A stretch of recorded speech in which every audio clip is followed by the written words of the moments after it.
دیکھیں بھی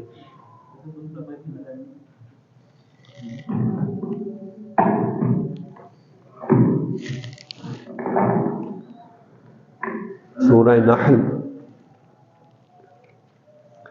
اس کا آغاز لفظ عطا امر اللہ سے ہو رہا ہے، اور بڑا دل ہلا دینے والا یہ لفظ ہے، جس کا لفظی مطلب ہے آ گیا اللہ کا حکم، اللہ کا معاملہ۔ حضرت عبداللہ ابن عباس رضی اللہ تعالیٰ عنہ کی یہ روایت صحیح سند کے ساتھ موجود ہے تفسیر ابن مردوہ میں، کہ جب یہ لفظ صحابہ نے سنا، نبی پاک علیہ الصلوۃ والسلام نے سنا، تو اندیشہ کیا، خوف اور ڈر کہ پتہ نہیں ابھی قیامت آنے لگی۔ لیکن اس کے بعد اگلا لفظ فلا تستعجلوا، اس میں آگاہ کیا گیا کہ لوگوں قیامت سمجھ لو آ ہی گئی ہے، کیونکہ جو چیز آنے والی ہے وہ سمجھ لیں قریب ہے۔ فلا تستعجلوا، اس کی جلدی نہ مچاؤ، اس کی جلدی نہ مچاؤ۔ اللہ پاک نے قیامت کا بارہا کئی آیات میں تذکرہ کیا ہے۔ اقتربت الساعۃ وانشق القمر، یا اقترب للناس حسابهم، کہ قیامت قریب آ لگی، قیامت قریب آ چکی ہے۔ یا آزفت العازفہ، قریب آنے والی قریب آ رہی ہے۔ قیامت کا خود نام ہی ایک آزفہ ہے، یعنی قریب سے قریب تر ہونے والی۔ چنانچہ عطا امر اللہ فلا تستعجلوا، اللہ کا معاملہ، اللہ کا حکم آ چکا، حالانکہ یہ ماضی کا صیغہ ہے، آ چکا، آئی تو نہیں ہے، یوں سمجھ لیں اس کا آنا ایسے یقینی ہے جس طرح گزرا ہوا کل اور ماضی جو ہے نا وہ یقینی ہوتا ہے۔ اس لیے یہاں پر یأتی امر اللہ کی جگہ پر عطا لگایا گیا کہ اللہ کا معاملہ آ چکا، یعنی اللہ کی طرف سے یہ فیصلہ ہو چکا ہے، کنفرم بات ہے کہ یہ قیامت آئی، جلد آنے والی ہے۔ فلا تستعجلوا، اے لوگوں اس کا جلدی کا تقاضا نہ کرو کہ کب آئے گی کب آئے گی۔ یہ کہا کرتے تھے متى امر اللہ، یا کہتے تھے قیامت کب آئے گی، تو اللہ فرماتے ہیں بس جلدی نہ بچاؤ، جلد آنے والی ہے۔ لیکن یہ یاد کر لو جن شرک کی گھاٹیوں میں تم پڑے ہوئے ہو، اس کے ہوتے ہوئے تمہارے لیے آگے کوئی خیر کی خبر نہیں، بھلائی نہیں ہے، بلکہ تمہارے لیے گھاٹا اور خسارہ ہوگا۔ تو جان لو کہ اللہ پاک ہے، بلند و بالا ہے اس چیز سے جن کو یہ لوگ شریک بنائے بیٹھے ہیں۔ اس کے بعد اللہ رب العالمین نے تذکرہ کیا ہے کہ قیامت کی ہولناکیوں اور خطرناکیوں سے بچنے کا طریقہ کیا ہے، قیامت کے دن کی سختیوں اور اذیتوں سے بچنے کا طریقہ کیا ہے، کہ اللہ کے دین کی طرف آ جائیں، اللہ کا دین، اللہ کی شریعت، اس کو اختیار کر لیں۔ اور وہ کیا ہے، اے لوگو ینزل الملائکۃ بالروح من امرہ علی من یشاء من عبادہ، اللہ وقتاً فوقتاً ہر زمانے میں اپنے نبیوں کے اوپر وحی بھیجتا رہا ہے، اور یہ اللہ کا پہلے دن سے وعدہ تھا جب اللہ پاک نے حضرت آدم کو زمین پر بھیجنا تھا کہ اما یأتینکم منی ھدی فمن تبع یا فمن اتبع ھدایا، کہ لوگوں تمہارے پاس میری ہدایت آئے گی، جس کے پاس میری ہدایت آئے اور وہ اس کو ماننے والا بنے گا، پیروی کر لے گا، تو اس کے لیے اللہ کی رحمت ہوگی۔ فلا یضل ولا یشقی، وہ گمراہ نہیں ہوگا، وہ بدبخت نہیں ہوگا۔ چنانچہ یہاں پر کہا ہے کہ قیامت کی سختیوں سے بچنے کا طریقہ کیا ہے، کہ اللہ پاک کی وحی کی طرف دھیان دیا جائے۔ اس لیے اللہ فرماتے ہیں اللہ بھیجتا ہے، اتارتا ہے فرشتوں کو اپنی وحی کے ذریعے۔ یہاں پر روح سے مراد وحی ہے۔ وحی کو روح اس لیے کہا گیا ہے کہ جس طرح روح کی وجہ سے کوئی چیز زندہ ہوتی ہے، تر و تازہ ہوتی ہے، اسی طرح قرآن کے ذریعے بھی ہم تر و تازہ اور زندہ رہ سکتے ہیں۔ قرآن زندگی سے نکلے گا تو مردنی اور موت ہی موت ہے، اور پھر کچھ بھی نہیں ہے۔ بالکل اسی طرح جس طرح وہ بخاری شریف کی حدیث میں نے پہلے بھی ذکر کی تھی، آپ علیہ الصلوۃ والسلام فرمایا مثل الذی یذکر والذی لا یذکر کمثل الحی والمیت، ذکر کرنے والا اور نہ کرنے والا ایسے جس طرح مردہ اور زندہ ہوتا ہے۔ جو ذکر کرتا ہے وہ زندہ ہے، اور جو ذکر نہیں کرتا ہے وہ مردہ ہے۔ تو گویا کہ وحی کیا ہے، اللہ کا ذکر جس طرح زندگی ہے، اس طرح وحی بھی اللہ کی کیا ہے، اللہ کی طرف سے ایک روح ہے، بندوں کو تر و تازگی اور زندگی ملتی ہے۔ لیکن یہ وہی اللہ دیتا کس کو ہے؟ اپنے بندوں میں سے جس کو چاہتا ہے اس نبوت کے تاج سے سرفراز فرما دیتا ہے۔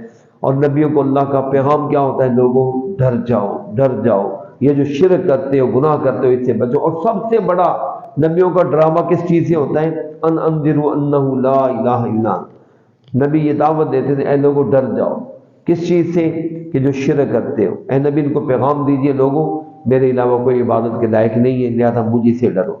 اس کے بعد دیکھیے اللہ پاک نے اپنی قدرت کے نشانے یہاں پر، یہ مسلسل آپ سبق پڑھیں گے، اس میں آپ دیکھیں گے مختلف نشانیاں زمین کی، آسمان کی، خود اپنی ہماری ذات کی جو نشانیاں اللہ پاک نے ذکر کی ہیں۔ مثلا پیدا کیا اللہ نے آسمان اور زمین کو حق کے ساتھ۔ یہاں پر حق کا مطلب یہ ہے کہ با مقصد ہے، بے مقصد نہیں ہے زمین اور آسمان، فضول نہیں ہے، بیکار نہیں ہے، بے ترتیب بے نظم نہیں ہے، بلکہ ایک سسٹم کے ساتھ، ڈسپلن کے ساتھ اور ایک مقصدیت کے ساتھ۔ پھر دوبارہ کہا جو شرک کرتے ہو اس سے اللہ پاک بیزار ہے، اللہ بلند و بالا ہے۔ اس کے بعد اللہ پاک نے خود انسان کی تخلیق کا تذکرہ کیا کہ لوگوں دیکھو اللہ پاک ہی ہے جس نے انسان کو ایک بوند سے پیدا کیے ہیں۔ یہ کئی جگہوں پر تذکرہ ہے کہ میں نے بندہ تو دیکھ تو سی میں نے تجھے بنایا کس سے، لیکن اس کے بعد پھر بھی تو میری آیتوں میں جھگڑتا ہے، مجھے نہیں مانتا، میرے ساتھ شرک کرتا ہے۔ یہاں پر بھی اللہ پاک نے وہی طریقہ فَإِذَا هُوَ خَصِيمٌ مُّبِينٌ، حیثیت دیکھو کیا ہے، ایک بوند سے پیدا کیا، لیکن جھگڑا دیکھو کس سے کرتا ہے؟ اللہ کے معاملات میں، اللہ کی توحید کے اندر یہ جھگڑا کرتا ہے۔ اس کے بعد اللہ پاک نے انسان کے لیے فائدہ مند چیزیں، جانور وغیرہ ان کا تذکرہ کیے۔ مثلا دیکھیں یہاں پر پیدا کیا اللہ پاک نے جانوروں کو، جانوروں کے یہاں پر ذکر کیا کہ صرف جانور ہی نہیں بلکہ جانوروں کے اندر تمہیں گرمائش بھی ملتی ہے۔ گرمائش دیکھیں ان کے چمڑا وغیرہ استعمال ہوتا ہے، مختلف چیزیں استعمال کرنے کے لیے، بچھانے کے لیے، خیمے بنانے کے لیے استعمال ہوتے تھے۔ اسی طرح گرمائش کے حوالے سے 14ویں پارے میں آگے مزید آ رہا ہے کہ وَمِنْ أَصْوَافِهَا وَأَوْبَارِهَا وَأَشْعَارِهَا، 3 قسم کے بالوں کا تذکرہ کیا اللہ پاک نے۔ اسواف کہتے ہیں جو بھیڑ کی اون ہوتی ہیں، وَأَوْبَارِهَا، اوبار کہتے ہیں جو اون کے بال ہوتے ہیں، وَأَشْعَارِهَا، اور اشعار کہتے ہیں جو عام باقی جانوروں کے بال ہیں۔ اللہ پاک فرماتے ہیں ان کو بھی تم استعمال کر کے چادریں بنا لیتے ہو، خیمے بنا لیتے ہو، لباس بنا لیتے ہو۔ لوگ اپنے پہننے کے لباس ان بالوں کے بناتے تھے۔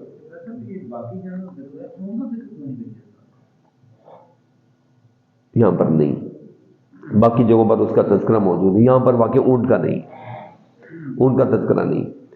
اچھا، ان چیزوں کو اللہ پاک نے پیدا کیا تمہارے لیے۔ اللہ فرماتے ہیں تمہارے لیے ان جانوروں کے اندر کیا ہے؟ دفء، گرمائش بھی، گرمائش بھی تمہارے لیے موجود ہے۔ ومنافع، اس کے اندر تمہارے لیے دیگر منافع بھی موجود۔ منافع کا آگے بھی تذکرہ آ رہا ہے کہ یہ تمہارے لیے مال برداری کا کام بھی کرتے ہیں، بوجھ بھی اٹھا کر لے کر جاتے ہیں۔ وَمِنْهَا تَأْكُلُونَ، اور تم ان کو کھا بھی لیتے ہو۔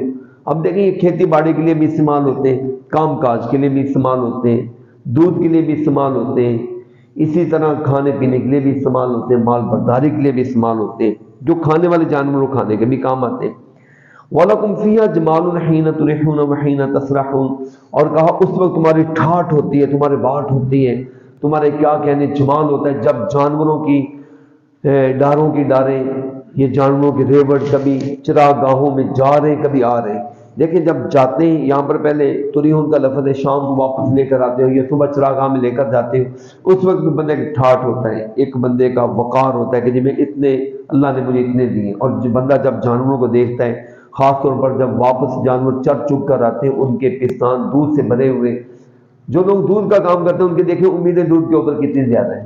جو جانور پال لوگ ہیں، جانوروں کے گوشت کے اوپر ان کی کتنی امیدیں ہیں۔ جانور بڑا ہوتا ہے، بچے جننے کے قابل ہوتے ہیں، ان کی کتنی امیدیں ہوتی ہیں۔ اللہ پاک کہتے ہیں تمہارے لیے ان کے اندر کتنا جمال اور خوبصورتی ہے، رعنائی ہے۔ پھر جانور دیکھیے تمہارے بوجھ ان علاقوں تک لے کر بآسانی چلے جاتے ہیں جن تک تم خود نہیں لے کر جا سکتے تھے۔ اگر لے کر جانا پڑتا اپنے سر کے اوپر اٹھا کر، کندھے کے اوپر اٹھا کر، تو تم نے ہلکان ہو جانا تھا، بڑی تکلیف محسوس کرنی تھی، جانا بھی تھوڑا تھا، دیر بھی زیادہ لگنی تھی اور مشقت بھی بہت زیادہ ہونی تھی۔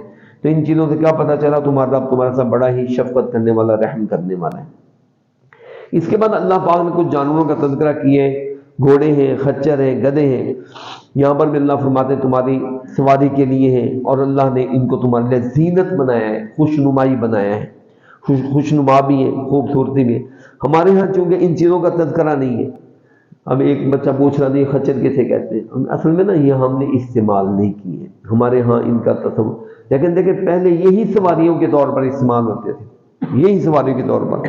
اور جیسا آج کل کوئی اچھی بڑی گاڑی ہوتی ہے، اس زمانے میں گھوڑا سب سے اچھی اور قیمتی مہنگی سواری ہوتا تھا. پھر اس کے بعد خچر ہے، پھر اس کے بعد گدھا ہے. یہ سواری کے طور پر اللہ پاک نے یہاں پر ذکر کیا تمہارے لیے زینت بھی ہے، سواریاں بھی ہیں. پھر یہاں پر کہا کہ اللہ وہ چیزیں پیدا کرے گا جو ابھی تم جانتے نہیں ہو. اور دیکھیں اللہ پاک پیدا کر رہا ہے اور پیدا کرے گا. کتنی چیزیں اللہ نے وہ اب پیدا کی ہیں جو پہلے زمانے میں جن کا تصور بھی، گاڑی ہے، موٹر ہے، جہاز ہے. اللہ پاک نے کتنی چیزیں پیدا کر دی، پہلے ان کا تصور بھی نہیں تھا.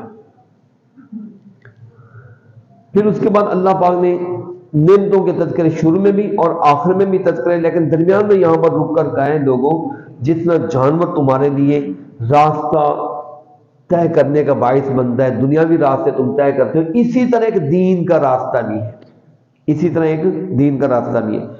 اس کے بارے میں اللہ فرماتے ہیں وعلی اللہ قصد السبیل، اللہ کے اوپر ہے سیدھا راستہ. یہاں پر لفظ محذوف نکالا ہے مفسرین نے، بیان قصد السبیل، یا تو یہ کہ اللہ کے اوپر ہی پہنچتا ہے سیدھا راستہ، یعنی سیدھا راستہ اللہ کے پاس جاتا ہے. یا یہاں پر یہ مطلب ہے اللہ کے ذمے ہے بیان کرنا سیدھے راستے کو. سیدھا راستہ تمہیں کہاں لے جاتا ہے؟ اللہ کی طرف. وَمِنْهَا جائر، اور راستوں میں کچھ راستے کیا ہیں جی؟ ٹیڑھے بھی ہیں. لیکن اللہ پاک نے تمہیں سب کو ایک راستے پر کیوں نہیں لگا دیا؟ کیونکہ تمہارا امتحان لینا مقصود ہے. اللہ نے دونوں راستے قرآن پاک میں مختلف جگہوں پر ہیں، مثلا کہ انا ہدیناہ السبیل اما شاکرا و اما کفورا، دوسری آیت میں ہے وہدیناہ النجدین، تیسری آیت میں فالہمہا فجورہا وتقواہا، یعنی اچھے اور برے راستے اللہ نے بندے کو سمجھا دی. اب بندے کی مرضی ہے کہ وہ کس راستے کو اختیار کرتا ہے. اللہ فرماتے ہیں اگر ہم چاہتے زور زبردستی تمہیں ہدایت پر لگا سکتے تھے، لیکن اگر اللہ زور زبردستی لگا دیتا پھر تمہارا امتحان ہونا جو اصل مقصد ہے وہ رہ جاتا. اس لیے ہم نے یہ نہیں کیا بلکہ تمہیں اختیار دیے. اس کے بعد دیکھیں اللہ پاک نے دوبارہ نعمتوں کا تذکرہ کیا. اللہ یہ جس نے دیکھیں آسمان سے پانی اتارتا ہے، پینے کے بھی کام آتا ہے، اس سے درخت فصلیں بھی پیدا ہوتی ہیں، اور انہی درختوں کے اندر اور چارے سبزے کے اندر تم اپنے جانوروں کو بھی چرا دیتے ہو. یہی جو پانی ہے نا تمہارے لیے کھیتی اگانے کے. پھر کھیتی کے بعد اللہ پاک نے پھلوں کا تذکرہ کیا، زیتون ہے، کھجور ہے، انگور ہے، یہ وہاں پر عام فصلیں ہوتی تھیں. اور اس کے علاوہ باقی بہت سارے پھل، ہر قسم کے پھل وہ بھی اللہ پانی سے پیدا کرتا ہے. لوگوں کیا اس میں تمہارے لیے غور و فکر کرنے والوں کے لیے نشانی نہیں ہے کہ پانی دیکھیں بے ذائقہ ایک رنگ کا، لیکن دیکھیں پلنے والے پیدا ہونے والے پھل کیسے کیسے ہیں، کوئی میٹھا، کوئی ترش ہے، کوئی پھیکا ہے، کوئی کھٹا ہے، کوئی میٹھا، کس طرح کے اللہ پاک نے پیدا کرتی ہے. پھر اس کے علاوہ اللہ نے ذکر کیا ہے کہ ہم نے تمہارے لیے دیکھیے رات اور دن کو مسخر کر دیا. رات اپنے ٹائم پر آ رہی ہے، دن اپنے وقت پر جا رہا ہے، پھر اس کے بعد دن اپنے وقت پر آ رہا ہے، رات اپنے وقت پر جا رہی ہے. تو یہ سلسلہ کس نے کیا ہے جی؟ رات اور دن کا. اللہ فرماتے ہیں رات اور دن یہ تمہارے لیے میں نے بنائی ہے، تمہارے لیے مسخر کر دی ہے. سورج اور چاند بھی، ستارے بھی سارے اللہ کے حکم سے مسخر ہے. سورج اور چاند کو حاجت روا سمجھنا، ستاروں کے اندر اپنی حاجت تلاش کرنا، یہ گمراہوں کا طریقہ ہے. یہ تو ان کے اندر خود بذات خود کوئی تاثیر نہیں، اللہ نے خود ان کو ہمارے لیے تابع کر رکھا ہے. اور انسان کتنا بے وقوف ہے کہ وہ خود ان کے سامنے سجدہ کرنے لگ جائے. اس لیے اللہ پاک فرماتے ہیں لا تسجدوا للشمس ولا للقمر واسجدوا للہ الذی خلقہن ان کنتم ایاہ تعبدون. نہ سجدہ کرو سورج اور چاند کو بلکہ اس کو سجدہ کرو جس نے ان کو پیدا کیا ہے. یہ اللہ کا حکم ہے.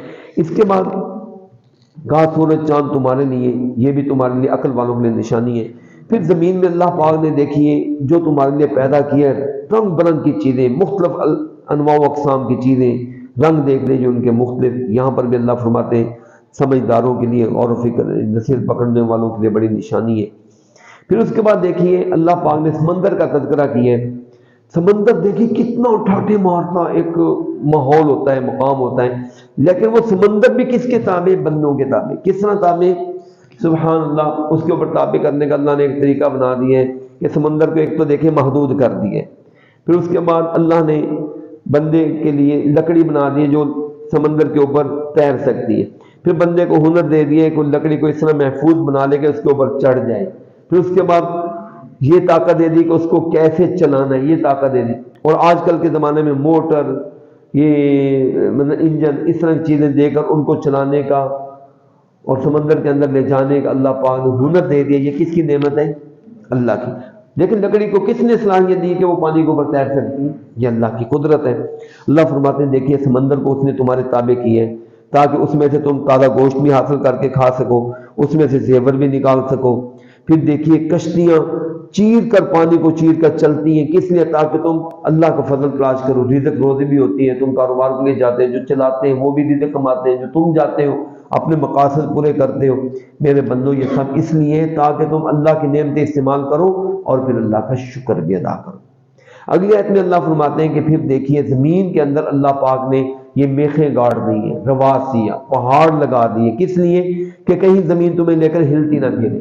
یہاں پر یا تو لا محذوف ہے کہ کہیں تمہیں زمین لے کر ہلتی نہ پھرے، یعنی یہ نہ ہو کہ زمین ایسے ہچکولے کھائے ہل جائے اور تمہارے لیے پریشانی ہو، نہیں، زمین بالکل حالانکہ پانی کے اوپر کھڑی ہے لیکن ان میخوں کا یہ کمال ہے، اللہ کی قدرت دیکھیے کہ زمین بالکل ہلتی نہیں ہے۔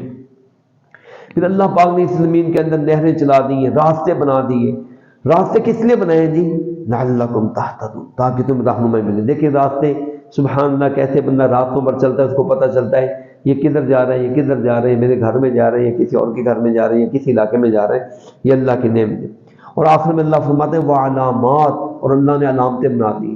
حضرت عبداللہ ابن عباس رضی اللہ تعالی عنہ اس کی تفسیر میں فرماتے ہیں علامات کا تعلق دونوں کے ساتھ ہے کہ رات کو اللہ پاک نے ستاروں کو رہنمائی کے لیے نشانی بنا دی ہے اور دن کو ان پہاڑوں کو اللہ پاک نے نشانی کا بنا دیا۔ بندہ پہاڑ کو دیکھ کر اندازہ لگاتا ہے یا مختلف یہ سیارے ستارے ان کو دیکھ کر، سورج کو دیکھ کر بندہ نشانی اندازہ لگاتا ہے کہ یہ راستہ کون سا ہے۔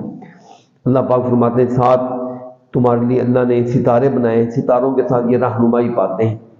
بخاری شریف میں یہ قول موجود ہے کہ ستارے یا تو اللہ پاک نے زینت کے لیے بنائے ہیں یا اللہ پاک نے ستارے شیطانوں کو بھگانے کے لیے بنائے ہیں، یا تیسرے نمبر پر ستارے اللہ پاک نے رہنمائی حاصل کرنے کے لیے بنائے ہیں۔ جو آدمی ان تین مقاصد کے علاوہ ستاروں کو کسی اور مقصد کے لیے، حاجت روائی، مشکل کشائی، ان چیزوں کے لیے، قسمت آزمائی کے لیے بناتا ہے، وہ اپنا دین کا حصہ ضائع کرتا ہے، وہ غلطی کا شکار ہوتا ہے۔ لہذا ستاروں کو اللہ پاک نے رہنمائی کا ذریعہ قرار دیا۔